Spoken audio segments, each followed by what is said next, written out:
Hello students. देखिए बेटा, chapter number 7 में बहुत इजी है और मैं बहुत तेजी से इसको कंप्लीट कर दूंगी। ओरली मैं लाइन बाय लाइन नहीं जाऊंगी, बहुत तेजी से इसको कंप्लीट करूंगी। ठीक है, चलिए शुरू करते हैं। Chapter number 7 is food production and management. इस चैप्टर में ज्यादा कुछ नहीं है, बस फूड से रिलेटेड जो भी चीजें हैं वही सब आ रखी है, क्रॉप्स के बारे में है और ये सारी चीजें हैं जो दे रखी है इसमें। चलिए देखते हैं। देखिए, फूड जो है वो आपकी थर्ड मोस्ट बेसिक रिक्वायरमेंट है लाइफ की, वाटर एंड ऑक्सीजन के बाद। ठीक है, और यहाँ पे आप देखेंगे जो फूड के लिए हमारी जो डिपेंडेंसी है वो प्लांट्स और एनिमल दोनों पे भी है। हम दोनों का ही कल्टीवेशन करते हैं और जैसे जैसे ह्यूमन की पॉपुलेशन बढ़ती जा रही है, फूड के लिए जो रिक्वायरमेंट है, जो नीड है वो भी बढ़ती जा रही है। मीन्स फूड की जो डिमांड है वो बढ़ती जा रही है, जिसके बेसिस पे हम जो फूड प्रोडक्शन है उस पर बहुत ज्यादा ध्यान दे रहे हैं। ठीक है, हम एनिमल्स की रेयरिंग कर रहे हैं, डिफरेंट डिफरेंट टाइप की जो हस्बेंड्रीज वगैरह उन सबके डेवलपमेंट कर रहे हैं, प्लांट्स की नई नई वेराइटीज, क्रॉप्स की नई नई वेराइटीज देख रहे हैं, ढूंढ रहे हैं।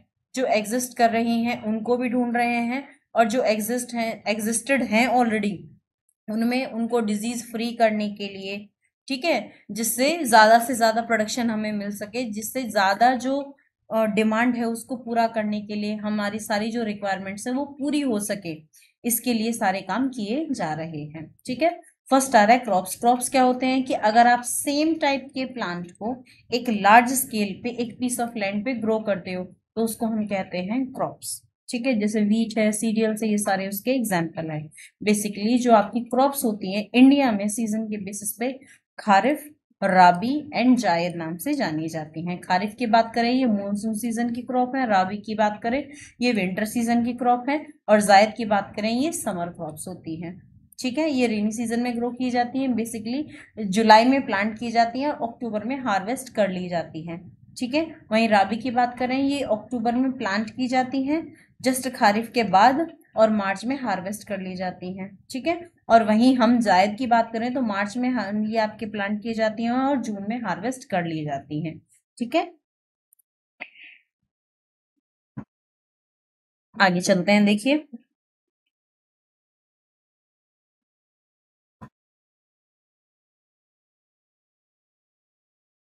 एग्रीकल्चर प्रैक्टिसेस की बात करें। देखिए, जब आप कभी भी कल्टीवेशन कर रहे होते हो, ठीक है, एग्रीकल्चर कर रहे होते हो, तो प्लोइंग, शोइंग, ठीक है, मैन्योर और फर्टिलाइजर ऐड करना, इरिगेशन करना, वेडिंग करना, हार्वेस्टिंग करना और स्टोरेज करना, ये सारी ऐसी प्रोसेसेस हैं जो एग्रीकल्चर प्रोसेसेस कहलाती हैं, एग्रीकल्चर प्रैक्टिसेस कहलाती हैं। ठीक है, सबसे पहले क्या होता है, आप सॉइल को प्रिपेयर करोगे। सॉइल को प्रिपेयर करने के लिए आपको प्लो करना पड़ेगा, उसको लूज करना पड़ेगा जिससे उसमें प्रॉपर एरिएशन हो सके।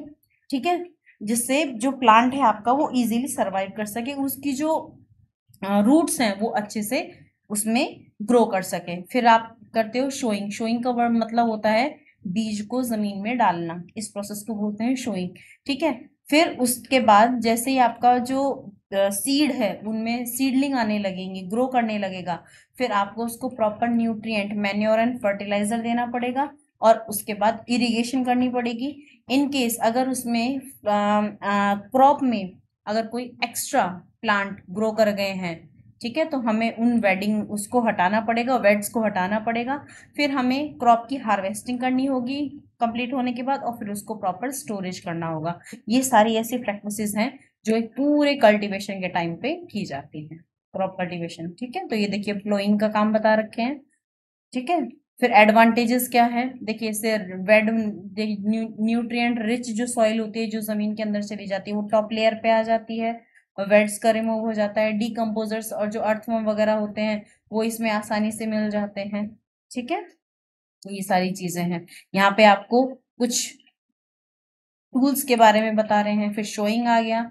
शोइंग में हमें कुछ चीजें याद रखनी पड़ती हैं। फर्स्ट है आपका ब्रॉडकास्टिंग, ठीक है, फिर आता है ड्रिलिंग, फिर ट्रांसप्लांटिंग एंड ट्रेडिशनल टूल्स। ठीक है, ट्रांसप्लांटिंग क्या होता है, जैसे आपने इसमें धान वगैरह में आप देखते हो एक जगह से दूसरी जगह ट्रांसप्लांट करना। ठीक है, नर्सरी में उगाए जाते हैं एक साथ मास नंबर पे, और फिर उनको आप क्या करते हो, फील्ड में सीडलिंग को ट्रांसफर करते हैं, इस प्रोसेस को कहते हैं ट्रांसप्लांटिंग। ड्रिलिंग क्या होता है, ये आपकी ड्रॉप सीड्स को ड्रॉप करने की मशीन होती है। ठीक है, इसको ड्रिलिंग बोलते हैं। ये ट्रेडिशनल टूल्स हैं, इनके थ्रू भी किया जाता है। मैन्योर्स एंड फर्टिलाइजर, मैन्योर क्या होता है? देखिए, मैन्योर आपका ऑर्गेनिक मैटर होता है जो प्लांट्स और एनिमल्स के वेस्ट के डिकम्पोजिशन के बाद बनता है, ठीक है। इससे आपके सॉइल में ह्यूमस ऐड होता है, और ह्यूमस वाटर को कंटेन करने के लिए, ठीक है, और भी बहुत सारे न्यूट्रिएंट को कंटेन करके रखती है। जबकि फर्टिलाइजर की बात करें तो बेसिकली आपके एनपीके, ठीक है, जो न्यूट्रिएंट होते हैं उनको ऐड करने की जो प्रोसेस, जो आप केमिकल सब्सटेंस यूज कर रहे हो, केमिकल्स जो यूज कर रहे हो आप, ठीक है, डिपेंड कर रहा है कि सॉइल में किस न्यूट्रिएंट की रिक्वायरमेंट है, उसी के बेसिस पे आप उसमें फर्टिलाइजर ऐड करते हो, ठीक है। वैसे यूजुअली ये सॉइल को टेस्ट करके यूज करना चाहिए, बट हमारे आज के जो फार्मर हैं बेटा, वो सॉइल को कहाँ टेस्ट करते हैं, उन्हें तो बस डायरेक्टली उन्होंने फर्टिलाइजर खरीदा शॉप से और फील्ड में ऐड कर दिया, ठीक है। चलिए, यहाँ पे इसमें डिफरेंस दे रखा है, आप इन डिफरेंसेस को पढ़ के देखिएगा, समझिएगा, आपको समझ में आ जाएगा, ठीक है।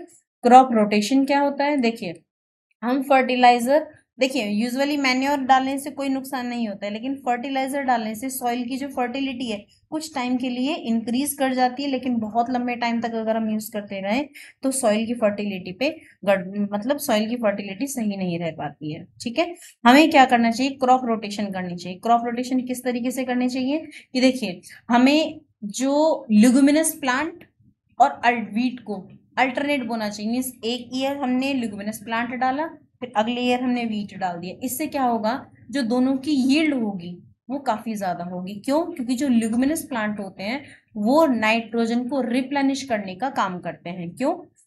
क्योंकि उनकी रूट में राइजोबियम बैक्टीरिया मिलता है, ठीक है, उनके रूट नोड्स में राइजोबियम बैक्टीरिया मिलता है, और ये राइजोबियम बैक्टीरिया एटमॉस्फेरिक नाइट्रोजन को नाइट्रोजन के कंपाउंड्स में कन्वर्ट करके सॉइल में मिलाने का काम करता है, ठीक है, जिससे सॉइल में नाइट्रोजन का कंटेंट ऐड हो जाता है और आपकी जो सॉइल होती है फर्टाइल हो जाती है, ठीक है। नेक्स्ट आ रहा है मिक्स्ड क्रॉपिंग। मिक्स्ड क्रॉपिंग में क्या होता है? एक साथ टू से small small piece of land पे अलग अलग तरह की प्लांटिंग करना, ठीक है। इस टाइप की जो क्रॉपिंग होती है उसको हम बोलते हैं मिक्स्ड क्रॉपिंग। और एक होता है फील्ड फैलोइंग। फील्ड फैलोइंग क्या होता है कि हमने कुछ टाइम के लिए लैंड को अनकल्टिवेटेड छोड़ दिया, ठीक है। इससे क्या होता है, जो न्यूट्रिएंट होते हैं वो अपने आप रिप्लेनिश हो जाते हैं सॉइल में। नेक्स्ट आ रहा है इरिगेशन। इरिगेशन भी देखिए, आप जानते हो हमारे इंडिया में बहुत अधिकतर जो वो एग्रीकल्चर है, वो उसके जो इरिगेशन के लिए हम रेनफॉल पे डिपेंड करते हैं, बट फिर भी कुछ परसेंट जो रहता है हम क्या करते हैं, अंडरग्राउंड वाटर पे भी डिपेंड हम कर रहे हैं। इससे क्या हो रहा है? देखिए, इससे हो क्या रहा है, अंडरग्राउंड जो वाटर है, एक्वीफर में जो वाटर प्रेजेंट है वो क्या होता चला जा रहा है, उसका जो लेवल है वो डिक्रीज होता चला जा रहा है, ठीक है। यहाँ पे आपको डिफरेंट डिफरेंट टाइप्स की इरिगेशन देखने को मिल रही है। फर्स्ट आ रहा है आपका सरफेस इरिगेशन। इसमें क्या होता है, जो वाटर है वो सरफेस पे मूव करता है। नॉर्मल जो आपकी मान लीजिए नहर वगैरह है, जो आपके आसपास लेक्स हैं, रिवर्स हैं, इनसे पानी को फील्ड में डायरेक्टली छोड़ा जाएगा और पानी सरफेस के ऊपर फ्लो करता हुआ पूरे फील्ड में मूव करता है। नेक्स्ट आ रहा है आपका ड्रिप इरिगेशन। ड्रिप इरिगेशन में यहाँ पे देखिए, ये देख रहे हैं, ये तो आपका ड्रिप इरिगेशन। यहाँ देखिए, हम क्या कर रहे हैं, जहां जहां आपका फील्ड है उसमें क्या कर रहे हैं, ड्रिप डाल रहे हैं। मतलब एक पूरा अरेंजमेंट ऐसा सेटअप लगा दिया है जिससे ड्रिप ड्रिप करके पानी उसके प्लांट की रूट में चला जाएगा, ठीक है। नेक्स्ट आ रहा है स्प्रिंकलर। इस तरह आपने देखे भी होंगे आपकी लोकेलिटी में कि इस तरीके से स्प्रिंकलर पाइप के थ्रू कनेक्ट कर दिए जाते हैं और स्प्रिंकलर चला दिए जाते हैं। इससे क्या होता है, वाटर की नोजल्स के थ्रू, ठीक है, वाटर को एक एक प्लांट तक सप्लाई किया जाता है, ठीक है। ये यूजुअली अनइवन लैंड के लिए यूज किया जाता है। आपको सैंडी सॉइल जहां पे है, अनइवन सॉइल है, वहां पे स्प्रिंकलर मेथड यूज किया जाता है। नेक्स्ट आ रहा है वेडिंग। वेडिंग का मतलब होता है अनवांटेड प्लांट जो क्रॉप के साथ उग जाते हैं उनको हटाने की जो प्रोसेस होती है। ये मैनुअल रिमूवल भी हो सकती है। वेडिसाइड्स, जो आपके केमिकल्स होते हैं, वेडिसाइड्स होते हैं, उनके इस्तेमाल करके भी हो सकते हैं, प्लोइंग के थ्रू भी हो सकते हैं, या एनिमल ग्रेजिंग के थ्रू भी हम इसको अलग कर सकते हैं। Next is harvesting. हार्वेस्टिंग में आप थ्रेशिंग, विनोइंग, इस तरह की जो प्रोसेस है उनको यूज करते हो। स्टोरेज, स्टोरेज करते हुए हमें बहुत ज्यादा ध्यान रखना पड़ता है। क्यों? क्योंकि उसके ऊपर इंसेक्ट हैं, पेस्ट हैं, रेट है या माइक्रो ऑर्गेनिज्म है, वो अटैक कर सकते हैं, ठीक है।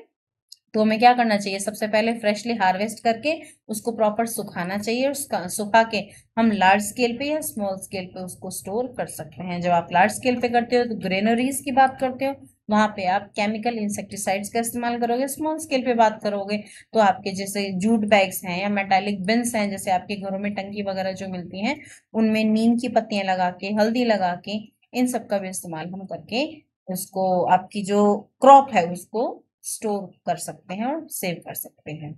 ठीक है, ये हो गया आपका फर्स्ट सेगमेंट कंप्लीट। नेक्स्ट आ रहा है आपका प्लांट इम्प्रूवमेंट। प्लांट इम्प्रूवमेंट की बात करें, देखिए बेसिकली क्या होता है, हमने प्लांट में यील्ड बढ़ाने के लिए या फिर उसमें जो फ्रूट्स वगैरह उग रहे हैं उनकी क्वालिटी बढ़ाने के लिए, ठीक है, प्लस उसको डिजीज रेजिस्टेंस बनाने के लिए, और हो सकता है उसकी क्लाइमेटिक कंडीशन चेंज करने के लिए, या उस हर तरह के क्लाइमेट को वो इजीली सर्वाइव, हर तरह के क्लाइमेट में वो इजीली सर्वाइव कर सके, इस तरह उसे बनाने के लिए प्लांट में डिफरेंट डिफरेंट टाइप के प्रोग्राम, इम्प्रूवमेंट प्रोग्राम्स चलते रहते हैं।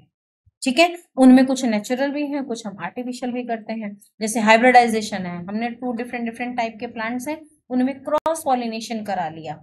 ठीक है, तो ये क्या हो गया, हमने क्या किया, डिफरेंट डिफरेंट टाइप के प्लांट में हम ये कर रहे हैं क्योंकि नेचुरली कर रहे हैं। ठीक है, तो ये हो जाएगा नेचुरल वे। ठीक है, और कुछ होते हैं हम आर्टिफिशियल भी करते हैं, जैसे जेनेटिक इंजीनियरिंग में हम क्या करते हैं, डीएनए के सेगमेंट में ही चेंज कर देंगे। ठीक है, जीन्स में चेंज कर देंगे। ठीक है, तो ये किसके थ्रू होता है, ये आपका डीएनए इंजीनियरिंग या जेनेटिक इंजीनियरिंग टेक्निक से किया जाता है। ठीक है, इमेजिन कीजिए इस डीएनए का कोई सेगमेंट है या जीन का कोई सेगमेंट है, उसको चेंज करने से अगर यील्ड बढ़ती है या फिर उसमें डिजीज रेजिस्टेंस की क्वालिटी आ जाती है। ठीक है, जैसे आपने देखा होगा जो बीटी कॉटन है, वो क्या करती है, अपने उसके अंदर ऐसी टेंडेंसी है कि उसके ऊपर अगर कोई इंसेक्ट अटैक करता है तो उसको उस इंसेक्ट से अपने आप को सेव कर सकती है। तो ये किस वजह से पॉसिबल हो पाया है, जेनेटिक इंजीनियरिंग की वजह से हो पाया है। ठीक है, फिर नेक्स्ट आ रहा है आपका एनिमल हस्बेंड्री। एनिमल हस्बेंड्री क्या होते हैं, एग्रीकल्चर की वो ब्रांच होती है जिसमें हम एनिमल्स की रेयरिंग करते हैं। क्यों, ताकि उनसे हमें यूजफुल प्रोडक्ट मिल सके। वो आपका डेयरी हो सकता है, मीट हो सकता है, वूल हो सकता है, या और भी कोई लेबर के लिए भी हम उनको इस्तेमाल कर सकते हैं। जब एनिमल हस्बेंड्री की बात करते हैं तो उसमें एपीकल्चर आता है, पिसिकल्चर आता है, डेयरी फार्मिंग आता है, पोल्ट्री फार्मिंग आता है, और सेरिकल्चर इसी के अंदर आता है। फर्स्ट आ रहा है dairy product, dairy farming. Dairy farming में क्या होता है, हम एनिमल्स से मिल्क और मिल्क से बने प्रोडक्ट के लिए एनिमल्स की रेयरिंग कर रहे हैं। ठीक है, इससे ब्रीड की क्वालिटी, देखो मिल्क हमें चाहिए, मिल्क से प्रोडक्ट चाहिए, तो हमें जो ब्रीडिंग करनी पड़ेगी वो उसी हिसाब से करनी पड़ेगी। गुड क्वालिटी के ब्रीड्स चाहिए होंगे, डिजीज फ्री चाहिए होंगे, ताकि उनसे अच्छा मिल सके। ठीक है, तो देखिए जब हम मिल्क के प्रोडक्शन के लिए बात कर रहे होते हैं, मिल्क की यील्ड बढ़ाने के लिए बात कर रहे होते हैं, तो ये कुछ मेजर है जिनको हमें ध्यान में रखना चाहिए। नेक्स्ट आ रहा है पोल्ट्री फार्मिंग। पोल्ट्री फार्मिंग की जब आप बात करें तो हम क्या कर रहे हैं, बर्ड्स को डोमेस्टिकेट कर रहे हैं। किस चीज के लिए, उनके एग के लिए और उनके मीट के लिए। और ये बर्ड कौन कौन सी हो सकती हैं, डक हो सकती है, टर्की हो सकती है, गीज हो सकती है। ठीक है, ये सारे इसके एग्जाम्पल हैं। ये सब पोल्ट्री फार्मिंग में। यहाँ पे देखिए चिकन की फार्मिंग की जा रही है। चिकन बेसिकली आपके 2 टाइप के होते हैं, बॉयलर्स होते हैं, एग लेयर्स होते हैं। बॉयलर्स क्या होते हैं, जिनको सिर्फ मीट के लिए हम क्या कर रहे हैं, रेयर कर रहे हैं, वो कहलाते हैं आपके बॉयलर्स। ये आपकी काफी प्रोटीन रिच डाइट होती है। ठीक है, और ये वेल मेंटेन कंडीशंस में और सराउंडिंग्स में रख के हम इनके बैच बाय बैच उनको निकालते हैं। ठीक है, नेक्स्ट आते हैं एग लेयर। ऐसे चिकन्स जो एग, अंडे के लिए जिनकी रेयरिंग की जाती है, ठीक है, उनको हम बोलते हैं एग लेयर।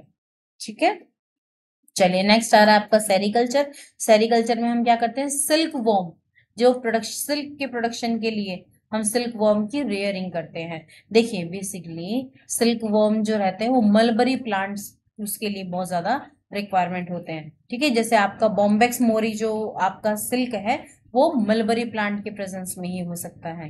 ठीक है, तो ये क्या रहता है आपका सिल्क वॉर्म की रेयरिंग। ठीक है, उसको हम क्या बोलते हैं, सेरिकल्चर। आपने लाइफ साइकिल पढ़ी होगी। ठीक है, किस तरीके से एग से लार्वा, लार्वा से प्यूपा, प्यूपा से एडल्ट बनता है, और हम इस ये जो आपका जो प्यूपा बनता है, इसी से हम क्या करते हैं, इसको गर्म पानी में डाल के इसी का जो कोकुन होता है उससे सिल्क निकालते हैं।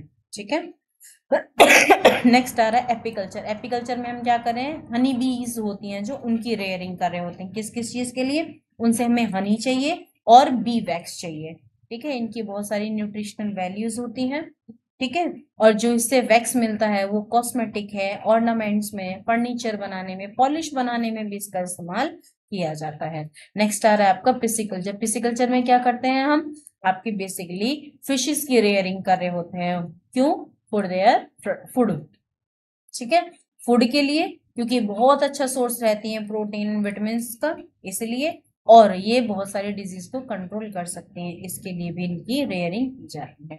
एनिमल ब्रीडिंग की बात करें, ब्रीड वर्ड का मतलब होता है सिमिलर कैरेक्टरिस्टिक्स की, या उनमें डिफरेंट टाइप की कैरेक्टरिस्टिक्स या फीचर्स उनके साइज वगैरह को करके हम उनमें जब ब्रीडिंग कर रही होते हैं, ब्रीड करना मतलब न्यू वन प्रोड्यूस करना। ठीक है, वो इन ब्रीडिंग हो सकती है, आउट ब्रीडिंग हो सकती है। इन ब्रीडिंग का मतलब होता है सेम टाइप के एनिमल्स के बीच में, सेम एनिमल्स जो सेम ब्रीड के होते हैं। ठीक है, आउट ब्रीड मतलब जो अनरिलेटेड एनिमल्स होते हैं, जिसमें हम क्रॉस ब्रीड कर सकते हैं, आउट क्रॉस ब्रीड कर सकते हैं, और इंटर स्पेसिफिक ब्रीड कर सकते हैं। क्रॉस ब्रीड मतलब डिफरेंट डिफरेंट ब्रीड के बीच में अगर हम क्या कर रहे होते हैं, उनमें क्रॉस करवा रहे होते हैं। आउट क्रॉस का मतलब होता है ब्रीड सेम है बट एनिमल्स आपके डिफर है। ठीक है, और इंटर स्पीसीज स्पेसिफिक का मतलब होता है स्पीसीज ही हमने डिफर कर दी है। ठीक है, जैसे खच्चर है वो आपके घोड़े और गधे से बना हुआ है। ये देखिए, ये आपकी कैटल है। ठीक है, उनमें क्रॉस ब्रीड से जो बनी, डेयरी की जो ब्रीड्स हैं ये। ठीक है, जिसमें आपका धोनी है, हेलेकर है, ठीक है, खिलारी है, और आपका कोनवार है। ठीक है, यहाँ पे इन सब के बारे में स्पेसिफिक एक्सप्लेन किया हुआ है, आप एक बार पढ़ लीजिएगा, आपको समझ में आ जाएगा। ठीक है, और फिर आपके ड्रॉट एनिमल आ गए। फिर आ गया आपका ग्रीन रिवॉल्यूशन। ग्रीन रिवॉल्यूशन किसको कहा जाता है? नॉर्मन बोरलॉग को फादर ऑफ ग्रीन रिवॉल्यूशन कहा जाता है। ठीक है, इन्होंने ही बताया था ग्रीन रिवॉल्यूशन का मतलब क्या है, ऐसी टेक्नोलॉजी और ऐसी डेवलप मतलब ऐसे सीड्स वगैरह का डेवलपमेंट करना जिसकी वजह से आप ज्यादा से ज्यादा यील्ड ले सके। ठीक है, उसमें आप फर्टिलाइजर का इस्तेमाल आ सकता है, डिफरेंट डिफरेंट टाइप की वेराइटीज ऑफ सीड का इस्तेमाल आ सकता है, पेस्टिसाइड इंसेक्टिसाइड का इस्तेमाल आ सकता है। यही सारी चीजें आती हैं आपकी ग्रीन रिवॉल्यूशन में। एनिमल डिजीज की बात कर रहे हैं तो यहाँ पे देखिए, जो आपका एंथ्रेक्स है, काउपॉक्स है, ये सारी चीजें हैं जो डिजीज है, उनके सिम्टम्स क्या होते हैं उनके बारे में बात की जाती है। फिर पोल्ट्री डिजीज के बारे में आ गई, सिल्कवॉर्म डिजीज के बारे में आ गई, हनी बी डिजीज के बारे में आ गई, और फिश डिजीज के बारे में आ गई। ये सब आप देखोगे, एक बार पढ़ के देखोगे, आपको सारी चीजें समझ में आ जाएंगी। फिर आपके माइक्रो ऑर्गेनिज्म के बारे में आ गई, एल्गी किस किस तरीके से आपकी हेल्पफुल हो सकती है। ठीक है, इसके बारे में बात कर रहे हैं यहाँ पे। फंगी किस किस तरीके से हेल्पफुल हो सकते हैं, हम इसके बारे में पहले भी बात कर चुके हैं माइक्रो ऑर्गेनिज्म चैप्टर में। ये देखिए, बैक्टीरिया किस तरीके से हेल्पफुल हो सकते हैं उसके बारे में बात कर रहे हैं, और इस तरीके से आपका ये चैप्टर ऑलमोस्ट कंप्लीट होता है। ये चैप्टर ही नहीं, इवन आपकी ये बुक भी कंप्लीट होती है बेटा। इस चैप्टर के लास्ट में एक थोड़ा सा ये स्कोप ऑफ साइंस दिया हुआ है ना, जो सप्लीमेंट्री रीडिंग है, मैं चाहती हूँ आप इस सभी को, इसको भी पढ़ के देखें, क्योंकि बेटा इसमें आपका देखो, जो ब्रांचेस ऑफ साइंस के साथ साथ किस किस साइंटिस्ट ने क्या क्या काम किया है, ये देख रहे हैं। आ, ये यहाँ पे ये जो टेबल है आपकी, ये मैं चाहती हूँ आप सभी याद करें। क्यों? क्योंकि इसमें आपकी मैक्सिमम साइंटिस्ट के बारे में लिखा हुआ है और उन्होंने काम क्या किया है। ठीक है, इसके बारे में, और साइंस आपकी डेली लाइफ में किस तरीके से इस्तेमाल की जाती है, इसके बारे में इसमें बताया हुआ है। सो इस तरीके से हमने ये बुक कर दी है आपकी कंप्लीट। आई होप आपको मजा आया होगा, मुझे बहुत मजा आया बेटा। ठीक है, अब 9th क्लास की बुक है उसको भी कंप्लीट करेंगे। अभी 8th क्लास की केमिस्ट्री का भी एक या दो चैप्टर ऐसे हैं जो बचे हुए हैं जो कंप्लीट करने हैं। सो अगर आपको मेरी ये सीरीज पसंद आ रही है बेटा, do like subscribe and share. जब आप लाइक करते हो, कमेंट करते हो, तो मुझे मोटिवेशन मिलता है, जिससे मैं इनको ज्यादा से ज्यादा बना सकूं वीडियोस को। ठीक है, सो मिलते हैं नेक्स्ट सीरीज में। Till then bye bye, have a nice day, शब्बा खैर, अलविदा।